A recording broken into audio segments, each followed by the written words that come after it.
মোমেন খানের সঙ্গে সৌজন্য সাক্ষাৎ করতে মূলত এসেছিলেন এবং সৌজন্য সাক্ষাতের ফাঁকে আমাদের সরকারের পলিসি এবং আমাদের যে ইস্তেহারে যে বিষয়গুলো ছিল সেই বিষয়গুলো আমরা স্থানীয় সরকার পরিবহন সমবায় মন্ত্রণালয় থেকে বিগত 6 মাসে কতদূর নোটিশে করেছি, অগ্রগতি কি, এই বিষয়গুলো নিয়ে মূলত আলোচনা হয়েছে। এর বাহিরেও তাদের দেশের ব্যবসায়ীরা আমাদের এখানে কি ধরনের ইনভেস্টমেন্ট করতে পারে আমরা বলেছি যে আমাদের এখানে water supply, waste management, renewable energy, এই বিষয়গুলোতে আমরা নোটিশ করেছি যে তারা ইনভেস্ট করতে পারে পিপিপি মডেলে, পাবলিক পার্টনারশিপ মডেলে। সেই বিষয়গুলো উনি বললো যে আমরা অফিসিয়ালি নোটিশ করব, আলোচনা করব। মূলত ছিল এটা সৌজন্য সাক্ষাৎ। এর ফাঁকে আমাদের পলিসি, সরকারের পলিসি নিয়ে আলোচনা হয়েছে।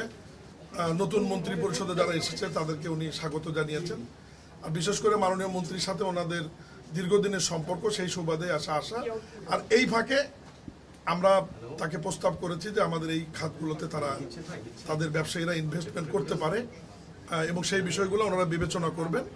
এবং বাংলাদেশের সাথে মার্কিন সরকারের যে সুসম্পর্ক রয়েছে সেই সুসম্পর্ক যাতে আরও গভীর হয় এবং সামনের দিকে যাতে আরও এগিয়ে নিয়ে যাওয়া যায়, এ ব্যাপারে মাননীয় মন্ত্রী এবং উনি একমত হয়েছেন। এবং সামনের দিকে আমরা বাংলাদেশ সরকার এবং মার্কিন সরকার ঐক্যবদ্ধভাবে কাজ করব। এবং আমি আবারও রিপিট করছি, আমাদের ওয়াটার সাপ্লাই, ওয়েস্ট ম্যানেজমেন্ট এবং রিনিউয়েবল এনার্জিগুলোতে তারা আমাদের পিপিপি মডেলে সহযোগিতা করার ব্যাপারে আশ্বস্ত করেছে। এবং এ ব্যাপারে পরবর্তীতে আমাদের অফিসিয়ালি সেক্রেটারি লেভেলে এবং ওনাদের দায়িত্বশীল ব্যক্তিরা আবার বসবেন এবং কথা বলবেন। নগদ নিয়ে এলো হার না মানা হার অফার। সর্বনিম্ন 10,000 টাকা রেমিটেন্স নগদে পাঠালে থাকছে স্বর্ণের হার জেতার সুযোগ।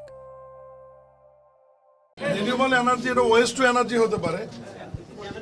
রিনিউয়েবল এনার্জির ব্যাপারে ওয়েস্ট টু এনার্জি নিয়ে তো আমাদের প্রচুর ময়লা আবর্জনা প্রত্যেক সিটি কর্পোরেশনে তো ডাম্পিং অবস্থায় আছে।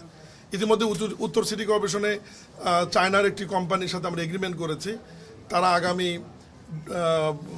18 মাস 20 মাসের মধ্যেই সেখানে প্রায় 40 মেগাওয়াট বিদ্যুৎ তারা ময়লা আবর্জনা থেকে, মানে ওয়েস্ট টু এনার্জির মাধ্যমে তারা জাতীয় গ্রিডে দিবে। সেই কাজ চলমান আছে। ঠিক এই টাইপের রিনিউয়েবল এনার্জিতে, মানে নবায়নযোগ্য জ্বালানিতে তারা সহযোগিতা করার ব্যাপারে আমাদের মন্ত্রণালয় তো সাধারণত এই বিষয়গুলো নিয়ে আমরা কাজ করি। এই বিষয়গুলো নিয়ে কথা হয়েছে। অন্য বিষয় তো অন্য মন্ত্রণালয় তারা দেখবে। এইটুকুই আর বাণিজ্য চুক্তি নিয়ে কথা হয়েছে না, এগুলো নিয়ে তো আমাদের মন্ত্রণালয়ের সাথে সম্পর্ক না। এগুলো তো পররাষ্ট্র মন্ত্রণালয়, বাণিজ্য মন্ত্রণালয়। আমরা লোকাল গভর্নমেন্ট বিষয়েই মূলত আলোচনা, মূলত ছিল সৌজন্য সাক্ষাৎ। যেহেতু মাননীয় মন্ত্রী নতুন হিসাবে উনি যোগদান করেছেন, ওনার সাথে সৌজন্য সাক্ষাৎ করতে মূলত এসেছে। না, বললো যে এই বিষয়গুলো তো অনেক দূর এগিয়ে যাচ্ছে। সামনের দিকে এই সরকারের পলিসিগুলো উনি আরও জানতে চেয়েছেন এবং আমাদের ইস্তাহারের বাইরেও যে কর্মসূচিগুলো নেন সেগুলোতে উনি সন্তুষ্ট প্রকাশ করেছেন। যেমন আপনার এই যে স্কুলের বাচ্চাদের যে আমরা ফ্রি স্কুল ড্রেস বা আপনার ব্যাগ বিতরণ করা হচ্ছে, সরকার কর্মসূচি নিয়েছে। এগুলো আমাদের 31 দফার বাইরে যে কর্মসূচিগুলো, এগুলোতে ওনারা সন্তোষ প্রকাশ করেছে এবং আগ্রহ দেখিয়েছে যে এগুলো বর্তমান সরকারের সাধারণ মানুষের জন্য খুব ভালো পলিসি এবং এগুলো সাধারণ মানুষ এই বিষয়গুলো নিয়ে খুব সন্তুষ্ট আর কি। না, পলিটিক্যাল আলোচনা। ধন্যবাদ। Thank you.